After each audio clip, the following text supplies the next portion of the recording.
ಓಹೋ, ನೀನು ಡಾನ್. ನೀನು ರೌಡಿ.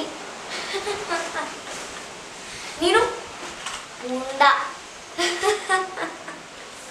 ಲೇ, ಗಲ್ಲಿಯಲ್ಲಿ ಖಡಕ್ ಬೀದಿಯಲ್ಲಿ ಅಟ್ಟಾಸಿ ಹೊಡೆದೆ ನಿಂಗೆ.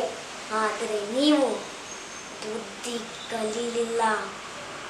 ಈ KB ಕಷಾಯ ಖಡಕ್ ಥಡಕ್ ಹಿಮ್ಮತ್ವಾಲ ಅಂತ ಗೊತ್ತಿದ್ರು ನಾನನ್ನ ನಾಟಕ ಆಡ್ಕೊಂಡು ವೇಷ ಧರಿಸಿ ಜನರಿಗೆ ಸುಲಿಗೆ ಮಾಡ್ತಿದ್ದೆ. ಈ KB ಕಷಾಯ ಬರೀ ಕಷಾಯ ಅಲ್ಲ ಬೇಟೆ, ಇದು ಅಪ್ಪಟ ಪೊಲೀಸ್ ಅಧಿಕಾರಿ. KB ಕಷಾಯ ಕೊಟ್ರೆ ಬರ, ಬಿಟ್ರೆ ಕಂಬಿ. ಏನೋ ಹೋಗ್ಲಿ ಪಾಪ, ತಪ್ಪು ಮಾಡಾರೆ ಕ್ಷಮಿಸಿ ಬಿಡೋಣ ಅಂತ ಬಿಟ್ರೆ ಮತ್ತೆ ಮತ್ತೆ ಅದೇ ಆಟ ಆಡ್ತಾ ಇದ್ದೀರಾ, ಮತ್ತೆ ಅದೇ ಕಸುಬು ಶುರು ಹಚ್ಕೊಂಡಿದ್ದೀರಾ. ನನ್ನ ಮಕ್ಕಳ, ಇದೇ ಲಾಸ್ಟ್ ವಾರ್ನಿಂಗ್, ಅರ್ಥ ಆಯ್ತಾ? ಔಟ್.